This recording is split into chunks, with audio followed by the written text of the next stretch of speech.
దినవృత్తాంతములు 2వ గ్రంథము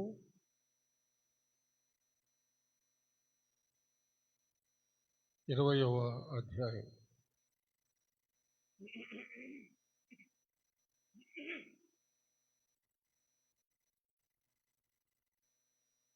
దినవృత్తాంతములు 2వ గ్రంథం 20వ చివరి వరకు చదువుకుందాం. పాత నిబంధన పుస్తకంలో 375వ పేజీ. 375వ పేజీ. దినవృత్తాంతములు 2వ గ్రంథము 20వ అధ్యాయము 25 నుంచి 37వ వచనం వరకు. యెహోషాపాతును అతని జనులను వారి వస్తువులను దోచుకొనుటకు దగ్గరకు రాగా, ఆ శవముల యొద్ద విస్తారమైన ధనమును ప్రశస్తమైన నగలను కనబడెను. వారు తమకిష్టమైనంత మట్టుకు తీసుకొని తాము కొనిపోగలిగినంత కంటే ఎక్కువగా ఒలుచుకొనిది. కొల్ల సొమ్ము అతి విస్తారమైనందున దానిని కూర్చుటకు 3 దినములు పట్టెను. 4వ దినమున వారు బెరాకా లోయలో కూడిరి. అక్కడ వారు యెహోవాకు కృతజ్ఞతాస్తుతులు చెల్లించినందున నేటి వరకును ఆ చోటికి బెరాకా లోయ అని పేరు. ఈలాగున యెహోవా వారి శత్రువుల మీద వారికి జయం అనుగ్రహించి వారిని సంతోషపరిచెను గనుక యెరూషలేమునకు ఉత్సవముతో మరలవలెనని యూదావారును యెరూషలేము వారును వారందరికీ ముందు యెహోషాపాతును సాగి వెళ్ళిరి. వారు యెరూషలేములోనున్న యెహోవా మందిరమునకు స్వరమండలములను సితారాలను వాయించుచు బోరలు ఊదుచూ వచ్చిరి. ఇశ్రాయేలీయుల శత్రువులతో యెహోవా యుద్ధము చేసెనని దేశముల రాజ్యముల వారందరూ వినగా దేవుని భయము వారి మీదికి వచ్చెను. ఈ ప్రకారము అతని దేవుడు చుట్టూనున్న వారిని జయించి అతనికి నెమ్మది అనుగ్రహింపగా యెహోషాపాతు రాజ్యము నిమ్మలముగా ఉండెను. యెహోషాపాతు యూదా రాజ్యమును ఏలెను. అతడు ఏలన ఆరంభించినప్పుడు 35 సంవత్సరముల వాడై యెరూషలేములో 25 సంవత్సరములు ఏలెను. అతని తల్లి షిల్హీ కుమార్తె, ఆమె పేరు అజూబా. అతడు యెహోవా దృష్టికి యథార్థముగా ప్రవర్తించి తన తండ్రి అయిన ఆసా మార్గమందు నడుచుచు దానిలో నుండి తొలగిపోకుండెను. అయితే అప్పటికింకను జనులు తమ పితరుల దేవుని వెదుకుటకు తమ హృదయములను స్థిరపరచుకొనలేదు. అతడు ఉన్నత స్థలములను తీసివేయలేదు. యెహోషాపాతు చేసిన కార్యములన్నిటిని గూర్చి హనాని కుమారుడైన యెహూ రచించిన గ్రంథమందు వ్రాయబడి ఉన్నది. ఈ యెహూ పేరు ఇశ్రాయేలు రాజుల గ్రంథమందు కనబడుచున్నది. ఇది అయిన తరువాత యూదా రాజైన యెహోషాపాతు మిక్కిలి దుర్మార్గముగా ప్రవర్తించిన ఇశ్రాయేలు రాజైన అహజ్యాతో స్నేహం చేసెను. తర్షీషునకు పోదగిన ఓడలను చేయింపవలనని యెహోషాపాతు అతనితో స్నేహం చేయగా వారు ఎసోన్గెబెరులో ఆ ఓడలను దోదావాహు కుమారుడును ఎలియెజరు, నీవు అహజ్యాతో స్నేహం చేసుకుంటివి గనుక యెహోవా నీ పనులను భంగము చేయునని యెహోషాపాతు మీద ప్రవచనం ఒకటి చెప్పెను. ఆ ఓడలు తర్షీషునకు వెళ్ళజాలకుండా బద్దలైపోయెను. దేవుడు తన పరిశుద్ధ వాక్యమును మన ఆత్మీయ మేళ నిమిత్తమై మన వెనుకలో దీవించునుగాక. ఆమేన్. దయచేసి కూర్చోండి, ప్రార్థించుకుందాము. అందరం తల నుంచి కళ్ళు మూసుకునండి. మహాపరిశుద్ధుడు అయిన మా ప్రియ పరలోకపు తండ్రి, దయగలిగిన మా దేవ యెహోవా, మీకు వందనములు, స్తుతులు, స్తోత్రములు చెల్లిస్తున్నాము. మీ దీన దాసుడనైన నన్ను మీ సిలువ చాటున మరుగు చేసుకొని నాతోనూ మా అందరితోనూ మాట్లాడమని క్రీస్తు పేర వేడుకొంచున్నాము తండ్రి. ఆమేన్. హల్లెలూయా.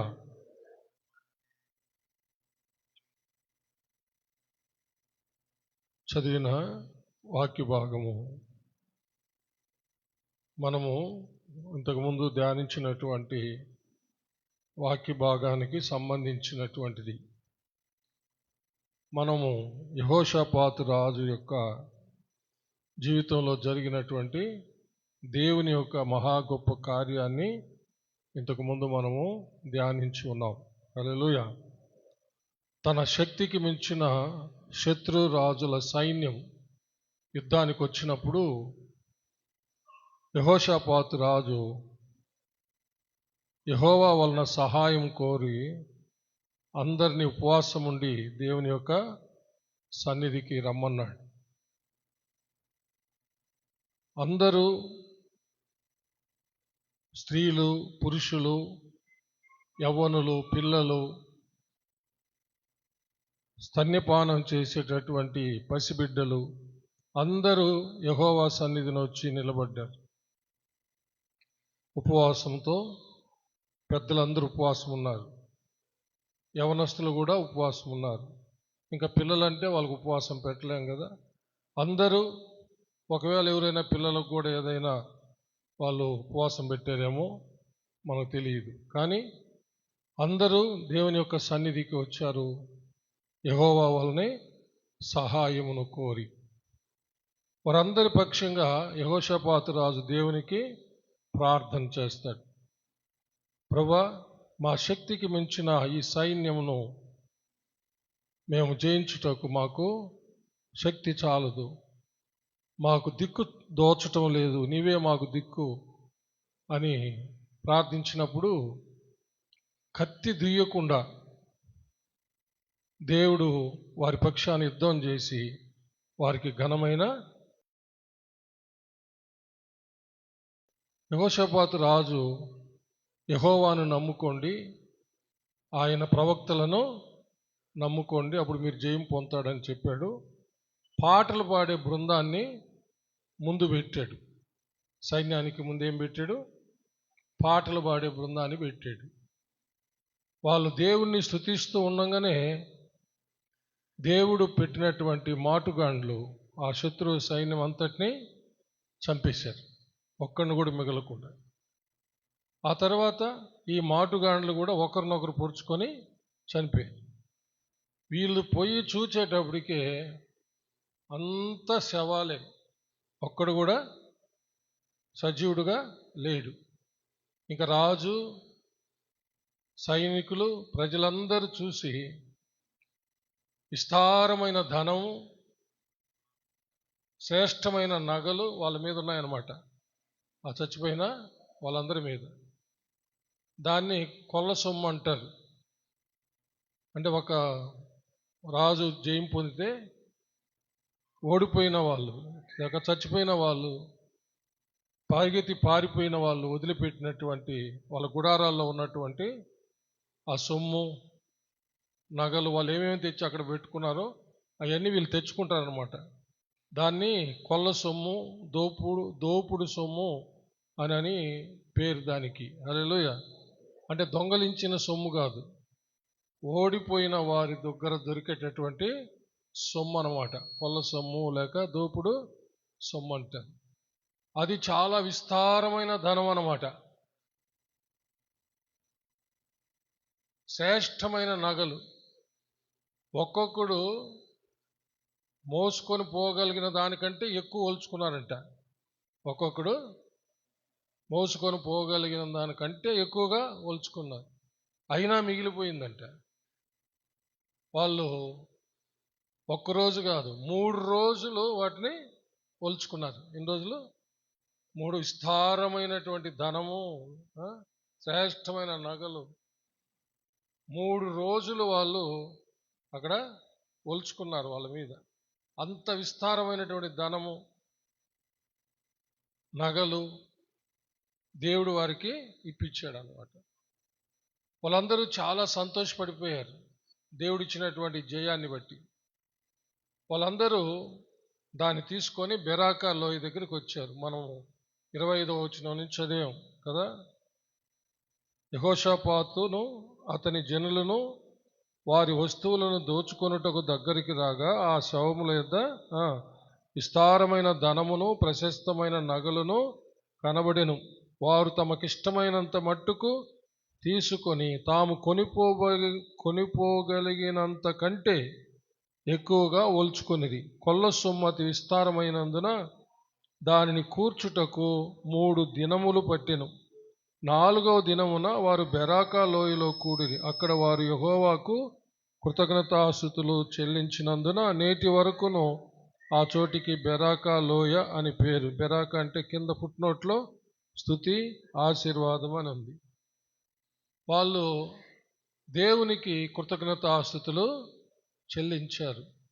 ఇది ప్రతి విషయంలో దేవునికి కృతజ్ఞతాస్తుతులు చెల్లించాలనే దానికి ఇది ఒక నిదర్శనం. హల్లెలూయా. అయితే వీళ్ళకి ఘనమైన విజయం ఇచ్చిన దేవుని పట్ల ఇలాగ కృతజ్ఞతాస్తుతులు చెల్లించడం అనేది ఇది చాలా మంచిగా కనబడుతుంది కదా. హల్లెలూయా. అంటే దేవుని చిత్తాన్ని వాళ్ళు నెరవేరుస్తున్నారు, బాగా దేవుణ్ణి స్తుతించారు. ఆ తర్వాత వారు బయలుదేరారు. అక్కడి నుంచి బాగా దేవునికి కృతజ్ఞతలు చెల్లించి బయలుదేరారు. ఇప్పుడు యెరూషలేము పట్టణంలోనికి వస్తున్నారన్నమాట. వాళ్ళు వస్తూ దేవాలయమునకు వెళ్తున్నారు. ఎలా వెళ్తున్నారంటే దేవునికి తంబుర్లతో సితారాలతో పాటలు పాడుచు వాయిద్యాలు వాయిస్తూ దేవుణ్ణి ఘనపరుస్తూ వాళ్ళు యెరూషలేములో ప్రవేశించి దేవాలయం దగ్గరికి వచ్చి దేవుణ్ణి మహింపరిచారు. చాలా బాగుంది కదా. హల్లెలూయా. ఆ తర్వాత వాళ్ళకు ఎంతో నిమ్మలమైన శాంతి సమాధానంతో కూడినటువంటి ఆ స్థితి కలిగిందన్నమాట. దేవుడు వారి పక్షాన యుద్ధము చేశాడని యెరూషలేము దేశస్థులు పట్టణస్థులు అందరూ కూడా తెలుసుకొని దేవునికి భయపడ్డారంట. హల్లెలూయా. చుట్టుపక్కల దేశస్థులు కూడా ఆ విషయాన్ని తెలుసుకొని భయపడి వారి మీదకి యుద్ధానికి రాకుండా ఆగిపోయారంట. దానివల్ల యూదా దేశము యెరూషలేము కాపురస్తులు అందరూ కూడా రాజుతో సహా, రాజు ఇంటి వారితో సహా చాలా నిమ్మలంగా ఉన్నారు. చప్పలు కొట్టి దేవుని మహింపరుచు. చాలా నిమ్మలంగా ఉన్నారు. బాగుంది కదా, మంచిది కదా. తర్వాత ఈ రాజుకి ఒక దుర్బుద్ధి పుట్టిందనమాట. ఒక దుర్బుద్ధి పుట్టింది. ఇతడు ఏం చేశాడంటే, యెహోషాపాతు రాజు అంతవరకు దేవుని ఎదుట యథార్థంగా జీవించి నడిచి ప్రవర్తించి దేవునికి మొరపెట్టి ఉపవాసం ఉండి ఇంత గొప్ప జయం పొందుకున్నటువంటి రాజు ఇజ్రాయేలుల రాజు అయినటువంటి అహజ్యాతో స్నేహం చేస్తాడు. ఎవరితో? ఇజ్రాయేలుల రాజు అయిన అహజ్యా. తెలుసు కదా ఇజ్రాయేల్ రాజ్యము యూదా రాజ్యం అంటే. మొత్తం ఇజ్రాయేలుల రాజ్యము 2 భాగాలు అయింది కదా. ఎప్పుడు? సాల్మాన్ రాజు పరిపాలించిన తరువాత. మొదటి రాజు ఎవరు? సౌలు రాజు. రెండవ రాజు ఎవరు? దావీదు రాజు. మూడవ రాజు ఎవరు? సొలొమోను రాజు. వీళ్ళు ముగ్గురు ఇజ్రాయేలును 12 గోత్రాల వాళ్ళని అందరినీ పరిపాలించినటువంటి వాళ్ళు అన్నమాట. తర్వాత సొలొమోను రాజు తర్వాత రాజ్యం 2 భాగాలు అయింది. ఒకటి ఉత్తర రాజ్యము, ఒకటి దక్షిణ రాజ్యం. ఉత్తర రాజ్యమేమో ఇశ్రాయేల్ రాజ్యం అని, దక్షిణ రాజ్యము యూదా రాజ్యం అని 2గా విడిపోయిందన్నమాట. ఈ యొక్క దక్షిణ రాజ్యము యూదా రాజ్యంలో దేవాలయం ఉండేది. హల్లెలూయా. యెరూషలేము దేవాలయం సొలొమోను రాజు కట్టించిన దేవాలయం ఉండేదన్నమాట. హల్లెలూయా. కాబట్టి ఇప్పుడు ఈ యూదా రాజు అయినటువంటి యెహోషాపాతు ఏం చేశాడంటే ఇజ్రాయెల్ రాజు అయిన అహజ్యాతో స్నేహం ఏర్పరచుకున్నాడు. ఈ అహజ్యా ఎలాంటి వాడంటే యెహోవా దృష్టికి బహు దుర్మార్గుడుగా జీవించిన వాడనమాట. యెహోవా దృష్టికి బహు దుర్మార్గుడుగా ప్రవర్తించినటువంటి వాడు. ఈ దేవుని దృష్టికి యథార్థంగా నడిచినటువంటి యెహోషాపాతు రాజు యెహోవా దృష్టికి దుర్మార్గుడుగా నడిచినటువంటి అహజ్యాతో స్నేహం చేశాడు. దేనికంటే అతనితో కలిసి బిజినెస్ చేయడానికి, వ్యాపారం చేయడానికి ఓడలు తయారు చేసి వర్తకం చేయడానికి అన్నమాట పోయాడు. అతనితో కలిసి ఓడలు తయారు చేశారన్నమాట తర్షీసుకు పోవడానికి. అప్పుడు దేవుడు తన ప్రవక్తను పంపించాడు. నీవు అహస్యాతో స్నేహం చేసావు కాబట్టి నీ పనులు భంగం అయిపోతాయి. నీవు తయారు చేసుకున్న ఓడలు తర్షీసుకు పోవు, అవి బద్దలైపోతాయని చెప్పాడు అనమాట. చూడండి 37వ వచనం. అప్పుడు మారేషా వాడును దోదావాహు కుమారుడునగు ఎలియెజరు, నీవు అహజ్యాతో స్నేహం చేసుకుంటేవు గనుక యెహోవా నీ పనులను భంగము చేయునని యెహోషాపాతు మీద ప్రవచనం ఒకటి చెప్పెను. ఆ ఓడలు తర్షీసునకు వెళ్ళజాలకుండా బద్దలైపోయెను. చూసారా, దేవుడు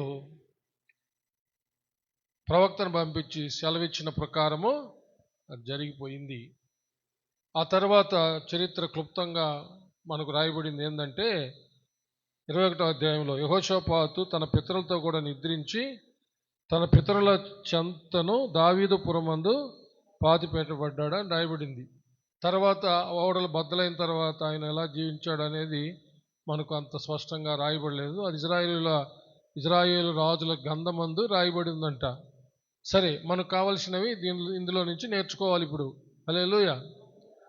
దేవుడు తన వాక్యం ద్వారా వీళ్ళ జీవిత చరిత్రలో జరిగినటువంటి విషయాల ద్వారా మనం నేర్చుకోవాల్సిన విషయాలు మనం నేర్చుకుంటే, దేవుడు బోధిస్తున్న ప్రకారం, దేవుడు హెచ్చరిస్తున్న ప్రకారం మన జీవితాలని సరిచేసుకోగలిగితే మనము ధన్యులమవుతాం. హలో, కాబట్టి జాగ్రత్తగా విందాం. అందుకని ఈ యొక్క ప్యాసేజ్కి నేను ఈ ప్యాసేజ్లో నుంచి ఒక అంశాన్ని తీసుకున్నాను నేను ఈ యొక్క సందర్భంలో. ఏంటంటే, దుర్మార్గులతో స్నేహము చేయవద్దు. చెప్పండి, వింటున్నారా? వినబడుతుందా? చేయొద్దండి వెనకోళ్ళు. బాగా వినబడుతుందా? అంశం ఏంటంటే, ఈ సందర్భాన్ని బట్టి దుర్మార్గులతో స్నేహము చేయవద్దు. ఇప్పుడు యెహోషాపాతు రాజు యొక్క పని ఎందుకు భంగమైపోయింది? అంత ఖర్చు పెట్టి తయారు చేసిన ఓడలు ఎందుకు బద్దలైపోయినాయి? యెహోవా దృష్టికి మిక్కిలి దుర్మార్గుడుగా జీవించినటువంటి ఇజ్రాయెల్ రాజు అయిన అహజ్యాతో స్నేహము చేసినందుకు. గుర్తుపెట్టుకోండి. అలాగే మనం పొరపాటును కూడా దుర్మార్గులతో కానీ, అతి దుర్మార్గులతో కానీ, మిక్కిలి దుర్మార్గులతో కానీ స్నేహం మాత్రము చేయకూడదు. సరే, ఇందులో 3 ప్రాముఖ్యమైన విషయాలు క్లుప్తంగా నేను మీకు జ్ఞాపకం చేస్తాను. మొదటిది ఏమిటంటే, యెహోషాపాతు రాజు మిక్కిలి దుర్మార్గముగా ప్రవర్తించిన ఇశ్రాయేలు రాజైన అహజ్యాతో స్నేహం చేయడానికి కారణాలు ఏమై ఉండవచ్చు అని. అర్థమైందా? ఏంటి ప్రశ్న? ఏంది? యెహోషాపాతు రాజు మిక్కిలి దుర్మార్గుడైన ఇజ్రాయెల్ రాజున అహజ్యాతో స్నేహం చేయడానికి కారణాలు ఏమై ఉండొచ్చు అంటే, యెహోషాపాతు రాజు యథార్థవంతుడు. తన తండ్రి ఆసా దేవునితో యథార్థంగా నడిచినంత కాలం ఎలాగా నడిచాడో ఆ విధంగా యెహోషాపాతు రాజు కూడా దేవుని యొక్క దృష్టిలో యథార్థంగా నడిచినటువంటి వాడు. ఆ భయంకరమైన తన శక్తికి మించిన సైన్యం వచ్చినప్పుడు ఉపవాస దినం ప్రకటించి యెహోవా సన్నిధిలో దేవుని సహాయాన్ని కోరడానికి యోధా దేశపు పురుషులను, స్త్రీలను, పిల్లలను, స్తన్యపానం చేసే వాళ్ళందరినీ కూడా సమకూర్చి అందరి పక్షంగా ప్రార్థన చేసి దేవుని యొక్క అనుగ్రహంతో జయం పొందినటువంటి గొప్ప రాజు. హల్లెలూయా.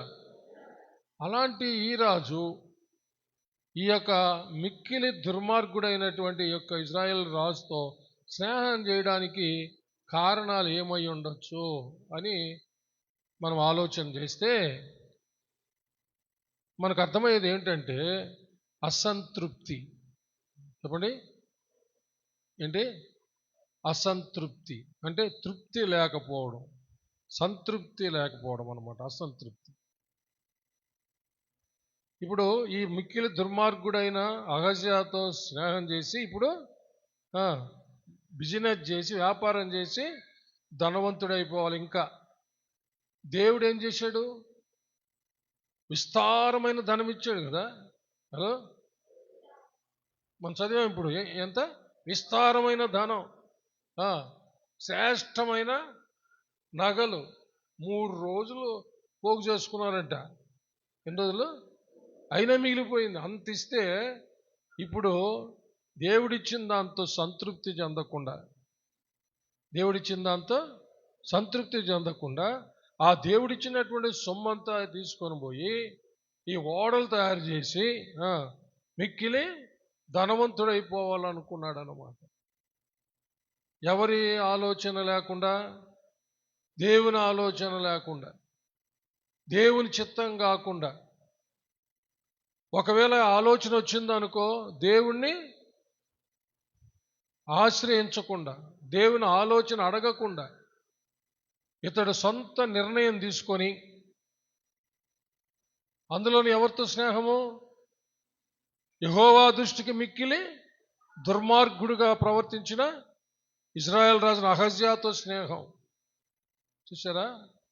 కాబట్టి మనకు కనబడేది ఏంటంటే అసంతృప్తి. దేవుడిచ్చిన దాంతో సంతృప్తి చెందకుండా అసంతృప్తితో ఇంకా ఏదో సంపాదించాలి, ఇంకా ధనాన్ని కూర్చుకోవాలి అనేటటువంటిది. ఇది ధనాపేక్షకు సూచనగా ఉంది. దేనికి? ధనాపేక్షకు, దురాశకు, ధనాపేక్షకు ఇది సూచనగా ఉంది. ఇది మనల్ని ఏమి హెచ్చరిస్తుంది? మనము దేవుడిచ్చిన వాటితో సంతృప్తి చెందాల. చప్పలు కొట్టాలి. హల్లెలూయా. లోకంలో పాపం ఎందుకు జరుగుతుంది? సంతృప్తి చెందకపోవడమే. వ్యభిచారం ఎందుకు జరుగుతుంది? సంతృప్తి చెందకపోవడమే. కట్టుకున్న భార్యతో, కట్టుకున్న భర్తతో సంతృప్తి చెందకుండా దురాశ, కామవాంఛ, అందువల్ల వ్యభిచారం జరుగుతూ ఉంది. భార్యాభర్తలు ఒకరొకరు హృదయాలు బద్దలైపోతున్నాయి. ఆ ఓడలు ఏమైపోయినాయంట? బద్దలైపోయినాయి. ఒకరికొకరు ద్రోహాలు చేసుకొని హృదయాలు బద్దలైపోతున్నాయి, సంసారాలు బద్దలైపోతున్నాయి. మంచి సహవాసాలు, స్నేహాలు, చెప్పండి, మంచి సంబంధాలు, రక్త సంబంధాలు, అన్నదమ్ముల మధ్య కావచ్చు, అక్కచెల్లెల మధ్య కావచ్చు, ఇంట్లో సొంత వాళ్ళ మధ్యలో కూడా బద్దలైపోతూ ఉన్నారన్నమాట. భయంకరమైన పరిస్థితులు చూస్తూ ఉన్నాం. దీనికి కారణం ఏంటంటే సంతృప్తి లేకపోవడం. జాగ్రత్త గుర్తుపెట్టుకోండి. ఏం లేకపోవడం? సంతృప్తి లేకపోవడం, అసంతృప్తి, దురాశ, ధనాపేక్ష. దీని గురించి అపోస్తలుడైన పౌలు గారు తిమోతికి చాలా చక్కగా వివరిస్తాడు. అది మనం తెలుసుకోవడం చాలా మంచిది. తిమోతికి రాసిన మొదటి పత్రిక, అపోస్తలుడైన పౌలు గారు తిమోతికి రాసిన మొదటి పత్రిక 6వ అధ్యాయము 6వ వచనం నుండి 10వ వచనం వరకు మనం చదివితే ఇక్కడ విషయాలు చాలా చక్కగా పౌలు గారు తిమోతికి హెచ్చరిక చేయడం మనము చూస్తామండి. 6వ వచనం నుండి 12వ వచనం వరకు చదువుతాం. అందరూ చదువుతాం దయచేసి. సంతుష్టి సహితమైన దైవ భక్తి గొప్ప లాభ సాధనమైనది. మనం ఈ లోకంలోనికి ఏమీయూ తేలేదు, దీనిలో నుండి ఏమీయూ తీసుకొని పోలేము. కాగా అన్నవస్త్రములు గలవారమయుండి వాటితో తృప్తి పొంది ఉందము. ధనవంతులగుటకు అపేక్షించువారు శోధనలోను, ఉరిలోను, అవివేకయుక్తములను, హానికరములనైన అనేక దురాశలలోను పడుదురు. అట్టివి మనుషులను నష్టములోను నాశనములోను ముంచివేయును. ఎందుకనగా ధనాపేక్ష సమస్తమైన కీడులకు మూలము. కొందరు దానిని ఆశించి విశ్వాసము నుండి తొలగిపోయి నానా బాధలతో తమ్మును తామే పొడుచుకొనిరి. సూసైడ్ అనమాట. తమ్మును తాము పొడుచుకున్నారంటే సూసైడ్ చేసుకుని ఆత్మహత్య. దైవజనుడా, నీవైతే వీటిని విసర్జించి నీతిని, భక్తిని, విశ్వాసమును, ప్రేమను, ఓర్పును, సాత్వికమును సంపాదించుకొనుటకు ప్రయాసపడుము. విశ్వాస సంబంధమైన మంచి పోరాటం పోరాడము. నిత్య జీవమును చేపట్టుము. దాన్ని పొందుటకు నువ్వు పిలువబడి అనేక సాక్షుల ఎదుట మంచి ఒప్పుకోలు ఒప్పుకొంటివి. హల్లెలూయా. దైవజనుడా, నీవైతే వీటిని విసర్జించు. కింద ఫుట్నోట్లో ఒకటని వేసింది కదా, అక్కడ ఏం రాయబడింది? విడిచి పారిపోము. చూసారా? ధనాపేక్ష నుండి ఏం చేయాలంట? ధనాపేక్ష వీటన్నిటి నుంచి. ఈ యొక్క ప్యాసేజ్ చాలా ప్రాముఖ్యమైనటువంటిది.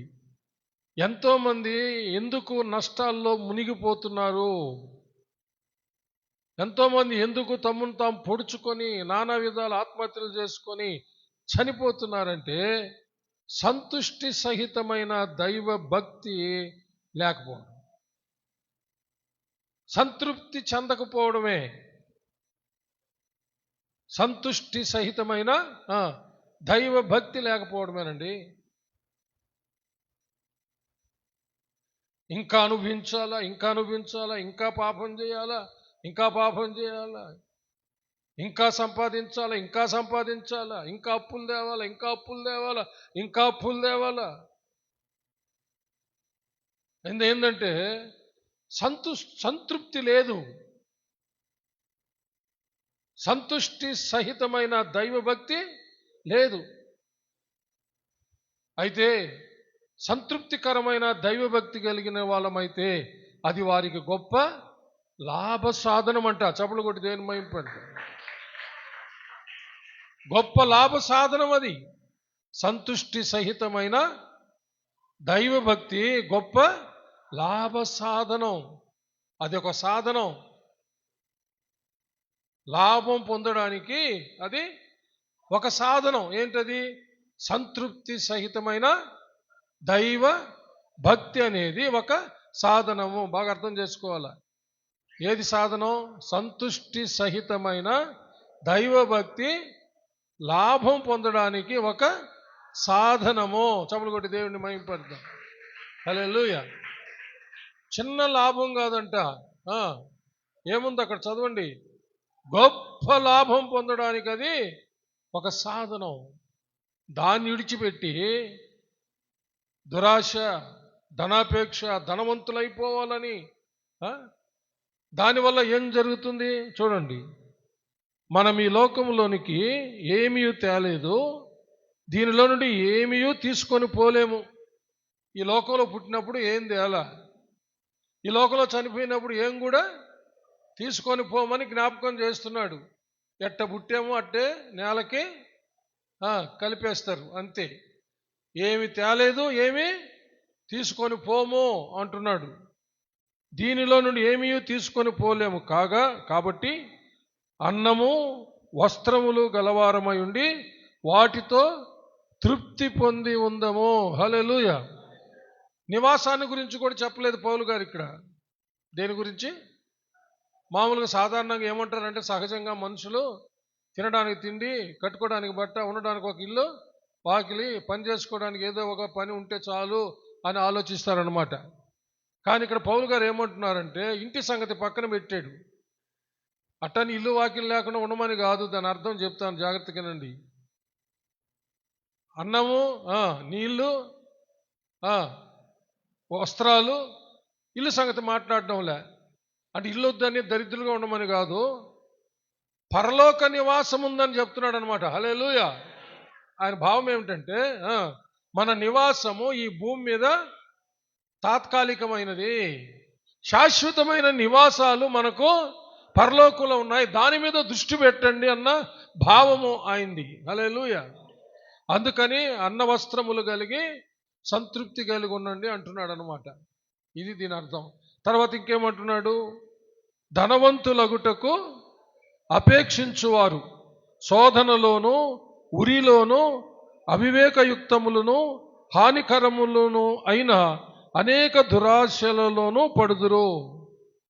ధనవంతులు అవడానికి అపేక్షించే వాళ్ళు అంటే కోరుకునే వాళ్ళు శోధనలో పడిపోతారంట, ఉరుల్లో పడిపోతారంట. ఉచ్చులు, ఊరంటే ఉచ్చుల్లో పడిపోతాడు, ఉచ్చులో చిక్కుకొని పోతారు. ఆఖరక ఆ ఉచ్చులే మరణపు ఉచ్చులై, మరణపు ఆశయములై మరణములో ముంచేస్తాయంట, లేక ప్రాణాన్ని తీస్తాయంట. అవి శోధనలోను ఉరిలోను అవివేకయుక్తములను హానికరములను అయిన అనేక దురాశలలోనూ పడుదురు. చాలామంది దురాశలు అవి ఏందంట? హానికరములైన అంటున్నాడు. ఏంటి దురాశలు? హానికరములైనవి. అందుకని చూడండి, అవివేకయుక్తములను వివేకము లేనివి, జ్ఞానము లేనివి, హానికరములు ఈ దురాశలు అనేవి. అట్టివి ఏం చేస్తాయంటే చూడండి, అట్టివి మనుషులను నష్టములోను నాశనములోను ముంచివేయును. మునిగిపోయాం సార్, అప్పుల్లో మునిగిపోయాం సార్. ఎంతమంది చెప్తుంటారు? అప్పుల్లో మునిగిపోయాం, నష్టాల్లో మునిగిపోతున్నాం, నాశనములో మునిగిపోతున్నాం. దేనికి? సంతృప్తి చెందకుండా, సంతృష్టి సహితమైన దైవ భక్తి లేకుండా మనుషులు ధనవంతులైపోవాలని ఎన్నో దురాశలు పెట్టుకొని రకరకాలుగా దేవుని చిత్తానికి వ్యతిరేకంగా భిన్నంగా ఆలోచన చేసి వారి యొక్క స్వచిత్తాన్ని వాళ్ళు అనుసరించడం, దేవుని చిత్తాన్ని అనుసరించకుండా దానివల్ల నష్టములోనూ నాశనములోనవి ముంచివేస్తున్నాయి. ఎంతమంది మునిగిపోయారా? ఒకవేళ ఇప్పుడు వింటున్న వాక్యం వింటున్న మీలో ఎవరైనా అలాగ మునిగిపోయి ఉంటే ఈరోజు దేవుడి మీతో ఎందుకు మాట్లాడుతున్నాడంటే ఆ మునిగిపోయిన నిన్ను బయటికి తేడానికి. హలో, ఎందుకు మాట్లాడుతున్నాడు? నష్టములో నాశనములో మునిగిపోయావే, దాంట్లో నుంచి నేను బయటికి తేడానికి మాట్లాడుతున్నాడు ఈ సందేశం. హల్లెలూయా. అంటే నీ తప్పు తెలుసుకొని పశ్చాత్తాపడి దేవుణ్ణి ఆశ్రయించినట్లయితే దేవునికి సమస్తం సాధ్యం కనుక నువ్వు ఎంత భయంకరంగా మునిగిపోయినా సరే దాంట్లో నుంచి దేవుడు బయటికి తీసుకొని వచ్చేస్తాడు. హల్లెలూయా. 40వ కీర్తన అదే కదా చెప్తున్నది. నాశనకరమైన గుంటలో నుండి జిగటగల దొంగ ఊపిలో నుంచి ఆయన లేవనెత్తి బండపైన మరి ఇంకా జారకుండా అడుగులు స్థిరపరుస్తాడంట. కొత్త కీర్తన పెడతాడంట. అంటే కొత్త మనసు, కొత్త జీవితం, కొత్త కీర్తన, కొత్త పాట, కొత్త బ్రతుకు. హల్లెలూయా. నూతన జీవం, నూతన రాజ్యం, శాశ్వత జీవం, పరలోకం, నూతన యెరూషలేము, అన్ని నూతనమే నూతనమే నూతనమే. చప్పులు కొట్టాల. హల్లెలూయా. అన్ని నూతన పరిచేస్తాడు దేవుడు. అందుకనే ఈ సందేశాన్ని వింటున్నటువంటి మీరు ఎవరైనా సరే, చర్చిలో ఉండి వింటున్నా, బయట ఎక్కడ ఉంటున్నా, ప్రపంచం అంతట్లో వింటున్నా సరే, ఈ సందేశం ఎందుకు దేవుడు మాట్లాడుతున్నాడంటే మళ్ళీ ఇంకా కుంగదీయడానికి కాదు, మునిగిపోయిన నిన్ను బయటికి తేయడానికి. అందుకే దేవుడు మాట్లాడేది. హల్లెలూయా. తర్వాత ఎందుకనగా ధనాపేక్ష సమస్తమైన కీడులకు మూలం. ఇది చాలా మందికి తెలియదు. ధనాపేక్ష సమస్తమైన కీడులకు మూలం అండి. ఒక్క కీడు కాదండి, ఎన్ని కీడులు ఉన్నాయి ఈ లోకంలో. సమస్తమైన కీడులకు మూలము ఈ ధనాపేక్ష. అయితే సంతుష్టి సహితమైన దైవభక్తి మాత్రం గొప్ప మర్చిపోవకండి. సంతుష్టి సహితమైన దైవభక్తి ఏమో గొప్ప లాభసాధనమైతే ధనాపేక్ష సమస్తమైన కీడులకు మూలం. ఏది కోరుకుంటావా? సమస్తమైన కీడులకు మూలమైన ధనాపేక్ష కోరుకుంటావా? గొప్ప లాభసాధనమైన సంతుష్టి సహితమైన దైవభక్తి కలిగి ఉంటావా? చెప్పండి. దేనికి దేనికి నువ్వు చెప్పండి. సంతుష్టి సహితమైన దైవభక్తి. నేను కూడా ఇదే. ఏం చేయబెట్టండి, ఓకేనా? సెల్ ఫోన్లో పెడుతుంటాం, ఓకేని. ఇప్పుడు చెప్పండి. హల్లెలూయా. దేనికి ఒకే? సంతుష్టి సహితమైన దైవభక్తికి I'm ready, I'm okay. Hallelujah. It is excellent. చమలు కూడా దేని మైంపడతాం. Praise God. దేనికో చెప్పడం కాదు, దేనికో షేర్ చేయడం కాదు. బ్రాందీ బాటిల్స్కి, గ్లాసెస్కి, ఇంక దేనికో చెడుకో షేర్ చేసుకోవడం కాదు. అర్థమవుతుందా? హల్లెలూయా. సంతుష్టి సహితమైన దైవభక్తి గొప్ప లాభ సాధనం. ఈ ధనాపేక్ష ఎంత భయంకరంగా చేస్తుందంటే, ఎందుకనగా ధనాపేక్ష సమస్తమైన కీడులకు మూలము. కొందరు దానిని ఆశించి విశ్వాసము నుండి తొలగిపోయి నానా బాధలతో తమ్మును తామే పొడుచుకున్నారంటే ఆత్మహత్య, ప్రాణహత్య. తమ్మును తామే పొడుచుకున్నారంటే అది సూసైడ్ అన్నమాట. తమ్మును తామే పొడుచుకొని చస్తున్నారు. వాడు చావడంలో ఇంట్లో ఉన్న వాళ్ళందరినీ చంపుతున్నాడు, మరలా ఒక నిరీక్షణ లేకుండా. క్షమించి మరలా పైకి తీసుకొచ్చే దేవుణ్ణి ఎరుగక, అలాంటి దేవుడు ఉన్నాడని తెలియక తమ్మును తామే పొడుచుకొని చస్తున్నారు. కుటుంబం అంతటిని కూడా చంపేస్తున్నారు. అంటే వాళ్ళకి ఈ గొప్ప దేవుడు తెలియదు, ఈ గొప్ప రక్షకుడు తెలియదు. చపలగుట్టు దేని వైపు? నశించిన దానిని వెదక రక్షించుటకు మనుష్య కుమారుడుగా వచ్చినటువంటి ఈ గొప్ప రక్షకుడు తెలియదు వాళ్ళకి. నాశనకరమైన గుంటలో నుండి, పాపపు ఊబిలో నుండి లేవనెత్తి, హల్లెలూయా, క్రీస్తు అనే బండ మీద పాదములు పెట్టి స్థిరపరిచే దేవుడు వారికి తెలియదు. ఎంత ఘోర పాపినైనా క్షమించే దేవుడు ఒక ఆయన ఉన్నాడని వారికి తెలియదు. అందుకనే వాళ్ళకి ఇక నిరీక్షణ లేక, ఒక ఆశ అనేది లేక, ఇక చనిపోవడం కంటే వేరే మార్గము లేదని ఆత్మహత్యలు చేసిన పొడుచుకొని తమ్మును తామే పొడుచుకొని చేస్తున్నారంట. ఇదే చూసి ఎంతమంది ఇలాగ చచ్చిపోతున్నారు. కన్న బిడ్డలను చంపేసుకుంటున్నారు కదా. ఒకేసారి తల్లి, తండ్రి, బిడ్డలు అందరూ పాయిజన్ తీసుకొని చనిపోతున్నదా? ఎక్కడో నదుల్లో పడి చావడం లేదా? ఎందుకంటే ఈ గొప్ప రక్షకుడు, ఈ ప్రేమ స్వరూపమైన దేవుడు వారికి తెలియక. అందుకనే సర్వలోకానికి వెళ్ళి సర్వ సృష్టికి ఈ ప్రేమ కలిగిన దేవుని సువార్తను చెప్పమన్నది. ఎందుకంటే వాళ్ళ ప్రాణాలు రక్షించబడాలని, వాళ్ళు అలా చచ్చి నరకానికి వెళ్ళకూడదని, అలాగా ప్రేరేపించే సాతాను చేతిలో పడి నశించకూడదని వారికి సువార్త చెప్పమని. ఒకసారి గోదావరి నదీ తీరమున ఒక ఉత్సవం జరుగుతూ ఉందంట. ఆ నదిలో వాళ్ళ యొక్క ప్రథమ సంతానాన్ని వేసేస్తే వాళ్ళకి మోక్షం వస్తుందని, అంటే మొదట పుట్టిన కొడుకుని ఆ నీళ్ళల్లో వేసేయాలన్నమాట. అదొక ఉత్సవం జరుగుతుందంట ఒకప్పుడు. మన క్రిస్టియన్ సహోదరులు ఇద్దరూ మామూలుగా వాళ్ళ యొక్క డ్రెస్సెస్లోనే సాధారణంగా ఆ ఉత్సవానికి వెళ్ళి వాళ్ళ అవకాశాన్ని చూసి ఆయా గుడారాల్లోకి పోయి యేసుప్రభుని గురించి చెప్తా ఉన్నారంట. ఒక గుడారంలోకి వెళ్ళి యేసుప్రభుని గురించి చెప్తా ఉన్నారంట. యేసుప్రభు మన కొరకు చనిపోయాడు ఇలాగ సిలువలు అని చెప్తా ఉంటే వాళ్ళు ఏడుస్తూ ఉన్నారంట. ఆ భార్యాభర్తలు ఏడుస్తూ ఉన్నారంట. యవనస్తులైన భార్యాభర్తలు ఏడుస్తున్నారంట. వీళ్ళకి అర్థం కాలేదంట వాళ్ళు ఎందుకు ఏడుస్తున్నారని. ఎందుకు ఏడుస్తున్నారు చెప్పుండంటే, ఒక 10 నిమిషాల ముందు మా గుడారానికి వచ్చి మీరు చెప్పుంటే మా కొడుకుని మేము ఈ నదిలో వేసి ఉండేవాళ్ళం కాదన్నారంట. ఏమన్నారు? వీళ్ళు పోయి ఆ సువార్త చెప్పే దానికి ముందుగానే వాళ్ళ కొడుకుని ఎత్తి ఆ నదిలో వేసేసారంట వాళ్ళు, ఆ ఆచారం ప్రకారం. అందుకు ఏడుస్తున్నారు. అయ్యో, ఒక 10 నిమిషాల ముందు మీరు వచ్చింటే మా బిడ్డను మేము రక్షించుకొని ఉండేవాళ్ళము. ఈ అక్రమానికి, అన్యాయానికి, ఈ అసత్యానికి మేము బలి చేసి ఉండేవాళ్ళం కాదని చెప్పి ఏడ్చారంట వాళ్ళు. అందుకనే సమయం ఉండగానే వీలైనంత వరకు మనము, మన చేతనైనంత వరకు మన ఇరుగు పొరుగు వాళ్లకు, దుఃఖ వేదనలతో ఉన్న వాళ్ళకు, అసత్యంలో ఉన్న వాళ్ళకు, వాళ్ళు మనల్ని తిట్టినా, కొట్టినా, దూషించినా అసహించుకున్న తుఫు అని ప్రభువు మీద ఊచిన మీరు చెప్పాల్సిన అక్కర్లేదన్నా ఊసినటువంటి ఆ ఉమ్ము తుడుచుకొని వాళ్ళ కోసం ప్రార్థన చేసేసి అక్కడి నుంచి వచ్చేస్తే ఒక రోజున దేవుడు కార్యం చేస్తాడు. చప్పలు కొట్టి దేవుడిని మహింపరుస్తాడు. ఇలాగూ ప్రపంచంలో ఒక నిమిషానికి ఎన్నో వేల మంది చనిపోతున్నారంట ఈ బలులిచ్చి.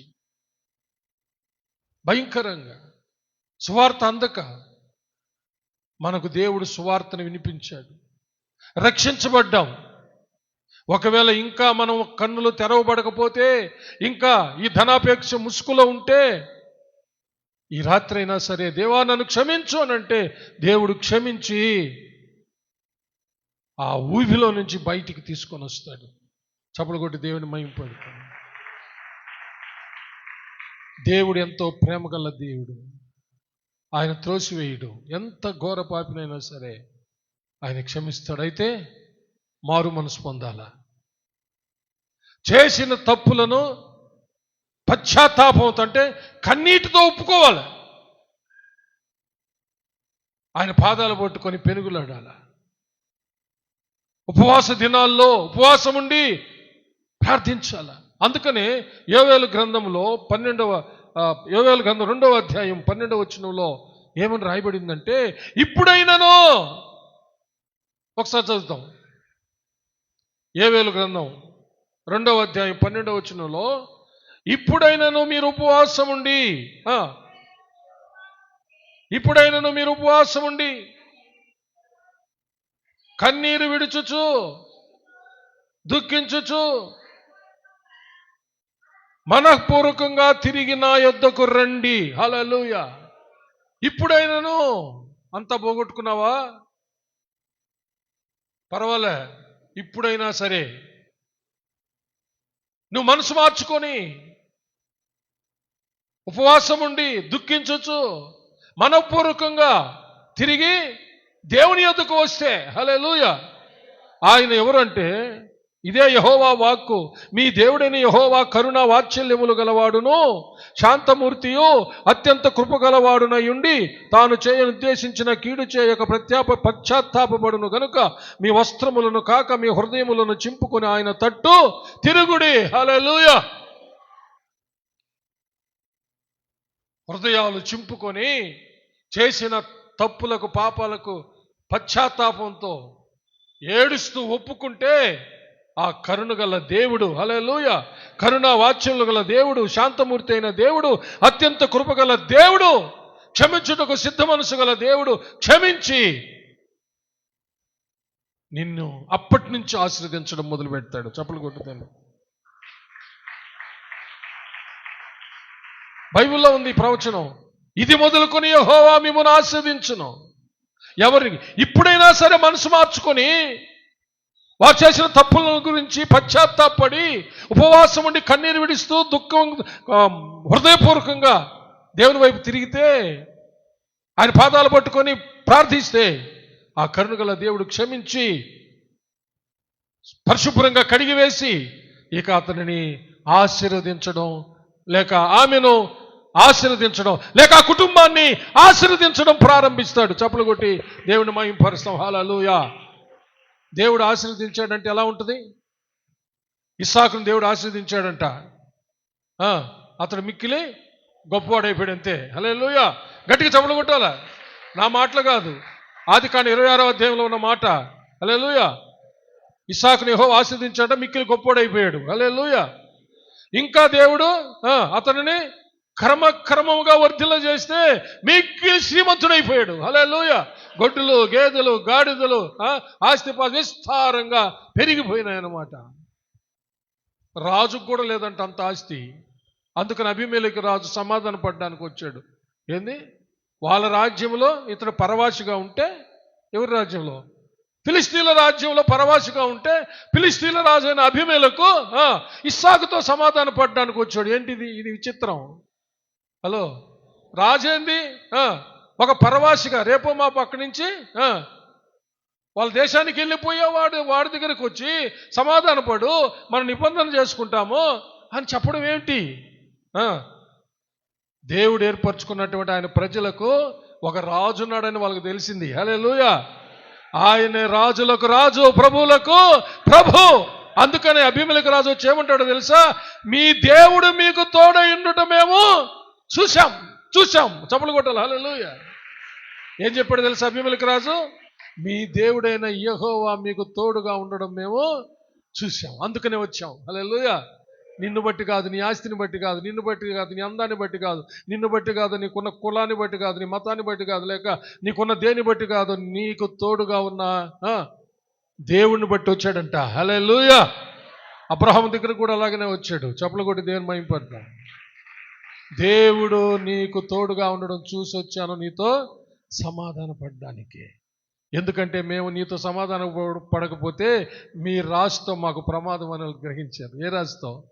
రాజులకు రాజు, ప్రభువులకు ప్రభు అయిన సృష్టికర్త అయిన దేవునితో మాకు ప్రమాదం అని తెలుసుకున్నాం. మాకు ప్రమాదం జరగకుండా ఉండాలంటే ఆయన బిడ్డలైనటువంటి మీతో మాకు సమాధానం కావాలని. అర్థమైందా? మన దేవుని యొక్క గొప్ప శక్తి. మనకే కాదు దేవుడు ఆయన సర్వలోక ప్రజలకు దేవుడు. హల్లెలూయా. మనకే కాదు రక్షకుడు యేసుక్రీస్తు, అందరికి లోకానికి రక్షకుడు, అందరికీ ప్రభు. ఈ సత్యం అందరికీ తెలియడంలే. తెలుసుకున్నవాడు ధన్యుడు. నీవు నేను తెలుసుకున్నావు, ఇంకా తెలుసుకుంటూ ఉన్నారు. తెలుసుకున్నవాడు ధన్యుడు. ఈ రాత్రి ఈ ప్రసంగం ద్వారా నిజముగా ఎవరైతే మనసు మార్చుకొని దేవుణ్ణి ఆశ్రయించి చేసిన పాపాలన్నీ ఒప్పుకొని పశ్చాత్తాపడి ఆయన కరుణ కటాక్షాలను కోరుకుంటే దేవుడు క్షమించి ఎంత అధోగతి పాలైపోయినా సరే, ఆ ఊబిలో నుంచి బయటికి రాలేని స్థితిలో ఉన్నా సరే దేవుడు అత్యున్నతమైన స్థితికి తీసుకొని పోగలుగుతాడు. దేవునికి సమస్తము సాధ్యం. దేవుడటి కృప మనకందరికీ తన ఆత్మ ద్వారా దయచేయునుగాక. ఆమేన్. అందరం నిలబడి దేవునికి చేతులు ఎత్తి ప్రార్థన చేసుకుందాం. దేవుని వైపు చేతులు ఎత్తి ప్రార్థన చేసుకుందాం. Hallelujah, hallelujah, hallelujah. Praise the lord, praise. అందరూ కళ్ళు మూసుకొని చేతులు పరలోకం వైపు ఎత్తి ప్రార్థించండి. ఎవరి కోసమే? నీ కోసమైనా సరే, నీ భర్త కోసమైనా సరే, నీ భార్య కోసమైనా సరే, నీ బిడ్డల కోసమైనా సరే, ఎవరైతే తెలుసో తెలియకో గుంతల్లో పడిపోయి ఉన్నారో, గోతుల్లో పడిపోయి ఉన్నారో, ఇక లేవలేకపోతున్నారో, ఇక ఎందుకు ఆత్మహత్య శరణం అని చెప్పి వారిని వారు పుచ్చుకోవడానికో, వారిని వారు పాయిజన్ తీసుకోవడానికో ఏ విధంగా ప్రయత్నిస్తూ ఉన్నారో అలాంటి దుస్థితిలో నుంచి వారు విడుదల పొందడానికి, అలాంటి వారిని లేపడానికే, వాళ్ళని ఆ గుంటలో నుంచి పైకి తేడానికే ఈ అమూల్యమైన ప్రేమ సందేశం, క్రీస్తు సందేశం వినబడుతుందని చెప్పి గ్రహించి ఆయన వైపు తిరిగి పశ్చాత్తాపడి ఉపవాసం ఉండి ప్రార్థన చేస్తే దేవుడు మరలా తిరిగి ఆశీర్వదిస్తాడు అని చెప్పి ఉన్న దేవుని వర్తమానం, కరుణగల సందేశం, కృపగల వార్త, ప్రేమ సందేశం, జాలిగల దేవుని సందేశం, కృపా వాత్సల్యతలు గల దేవుని సందేశం, క్షమించుటకు సిద్ధ మనసు గల దేవుని సందేశం, ఆయన ఆశ్రయించు వారిని ఎవరిని తోసివేయని కృపగల దేవుని సందేశం, నీకోసం నా కోసం లోకంలో ఈ లోకానికి వచ్చి ప్రాణత్యాగం చేసినటువంటి క్రీస్తు సందేశం, ఆయన ఆత్మ సందేశం ఈరోజు నీకోసమే సహోదరుడా, నీకోసమే సహోదరి. ఇది నీకు ఒక అనుకూల సమయం. ఈరోజైనా సరే నీ మనసు మార్చుకో, దేవుని వైపు తిరుగు, ఆ వాక్కును మర్చిపోవద్దు. ఇప్పుడైనాను ఉపవాసముండి మనఃపూర్వకంగా దుఃఖించచ్చు తిరిగి నా యొద్దకు రండి. మీ వస్త్రములను కాక మీ హృదయములను చింపుకొని పశ్చాత్తాపడి ప్రార్థించండి. దేవుడు కరుణ వాత్సల్యత గలవాడు, జాలి గల దేవుడు, క్షమించుటకు సిద్ధ మనసు గల దేవుడు. నిన్ను క్షమిస్తాడు. నీవు పోగొట్టుకున్నవన్నీ నీకు మరల అనుగ్రహిస్తాడు. ఇది వాస్తవం. 100% నా జనులు సిగ్గుపడరు, నా జనులను సిగ్గుపడనివ్వను అని దేవుడు సెలవిచ్చాడు. ప్రియులారా, నీకోసమే ఈ ప్రేమ సందేశం. దేవుడు నిన్ను త్రోసివేయడు. ఒకవేళ ఈ రాత్రి ఈ సువర్తమానం వింటున్నటువంటి నీవే అలాంటి స్థితిలో ఉంటే నువ్వు ధన్యుడివి, ధన్యురాలివి. పశ్చాత్తాపడు, మొరపెట్టుకో. ఒకవేళ నీకు తెలిసిన నీ బంధువులు లేక నీ ఇంటి వాళ్ళు ఎవరైనా అలాంటి స్థితిలో ఉంటే వారి కోసం ప్రార్థించు. నీ ప్రార్థన, నీ విజ్ఞాపనలు ఆత్మదేవుని సహాయముతో ఉచ్చరింప శక్యంగాని మూలుగులతో నువ్వు ప్రార్థిస్తున్న నీ ప్రార్థనలు, యాచనలు, విజ్ఞాపనలు నువ్వెవరి కోసం చేస్తున్నావో నీ పక్షాన వారిని దేవుడు అంగీకరిస్తాడు, వారిని క్షమిస్తాడు, వారిని రక్షిస్తాడు. ప్రార్థించే నీ ఎదుట నువ్వు ఎలా ఉండాలని కోరుకుంటున్నావో అలాగా తీసుకొచ్చి నీ కళ్ళే నమ్మలేని విధంగా నీ కళ్ళ ముందు నిలబెడతాడు. అతడు నీ భర్త కావచ్చు, నీ భార్య కావచ్చు, నీ బిడ్డలు కావచ్చు, నీ అత్త కావచ్చు, నీ కోడలు కావచ్చు, నీ అన్నదమ్ములు, నీ అప్పచెల్లెలు ఎవరైనా కావచ్చు, నీ స్నేహితులు కావచ్చు. ఎవరి కోసం నువ్వు ప్రార్థిస్తున్నావు నిజంగా వారిని నీవు కోరుకున్న విధంగా తీసుకొని వచ్చి నీ కళ్ళ ముందు నిలబెట్టి నీ కళ్ళే నమ్మలేని విధంగా దేవుడు చేస్తాడు. ప్రార్థించండి, యాచించండి. ఒక 2 minutes ప్లీజ్ చేతులు పరలోకి యాచించండి. దేవా కనికరించేయ, కనికరించు. మన ప్రభు అయిన యేసయ్య యాచించాడట. మహారోదనముతో కన్నీళ్లతో తను మరణము నుంచి తప్పించగలవా అని ఎదుట ప్రార్థనలను, యాచనలను చేసి దేవుని ఎదుట భయభక్తులు కలిగి ఉన్నందువల్ల ప్రభువు అంగీకరించబడ్డాడంట. ప్రభువే యాచనలు, ప్రార్థనలు, విజ్ఞాపనలు మహారోదనంతో చేస్తుంటే మన పరిస్థితి ఏమిటి ప్రియులరా? మనకు మాదిరి మన ప్రభువు కాదా? ప్రార్థించండి, ప్రార్థించండి. అన్ని భాషలతో ప్రార్థించండి, బాగా గొంతెత్తి ప్రార్థించండి, కన్నీటితో ప్రార్థించండి, రోదనము చేయండి. ఓ రబా బాబా బాబా శబర బాబా 2 నిమిషాలు. ఓ రర రబా బాబా శఖబర బర బాబా, ఓ రర బాబా బాబా బాబా శబర బర బాబా బాబా, ఓ రీరర బాబా చందరి కరబర బర బర. ప్రార్థించండి, ప్రార్థించండి అమ్మలారా, ప్రార్థించండి అయ్యలారా, ప్రార్థించండి. దేవుడు దర్శిస్తూ ఉన్నాడు, దర్శిస్తూ ఉన్నాడు. ఆయన చూస్తూ ఉన్నాడు, నీ కన్నీళ్లు తుడుస్తాడు, నిన్ను లేవనెత్తుతాడు. ఆయన ప్రేమగల దేవుడు, జాలిగల దేవుడు. అడుగు అడుగు అడుగు. ఇదే నీకు సమయం, ఇదే నీకు అనుకూల సమయం. రేపు సంగతి తెలీదు. మరొక రోజు అడుగుతాను అనుకుంటున్నావేమో, రేపు ఉంటావో ఉండవో తెలియదు. ఈరోజు అడిగితే నిన్ను క్షమిస్తాడు, నీకు దీర్ఘాయుష్నిస్తాడు, నువ్వు బ్రతుకుతావు. నిన్ను నువ్వు పొడుచుకొని చావు, ఆత్మహత్య చేసుకొని చావు. నీ దేవుడు నీకు నిరీక్షణ కలిగిస్తాడు, చిగురింపజేస్తాడు, పుష్పింపజేస్తాడు, ఫలింపజేస్తాడు. ఎండిన ఎడారిలాగున్నావా? నీళ్ళు లేని ఎడారిలాగున్నావా? నమ్ము సోదరుడా, నమ్ము సోదరి, నిన్ను చిగురింపజేస్తాడు, పుష్పింపజేస్తాడు, ఫలింపజేస్తాడు. అందరూ ఆశ్చర్యపడే విధంగా, నీవే ఆశ్చర్యపడే విధంగా, నిన్ను నీవే నమ్మలేని విధంగా చేస్తాడు. హల్లెలూయా. రబబబబబబ శబరబరబబబ, ఓ రరరబబబబబ శఖరబరబరబబబ. ఆయన జాలి గొప్పది, ఆయన ప్రేమ గొప్పది, ఆయన దయ గొప్పది. ప్రియులారా ఆశ్రయించండి, అడగండి. Oh my Lord Jesus, thank you Jesus.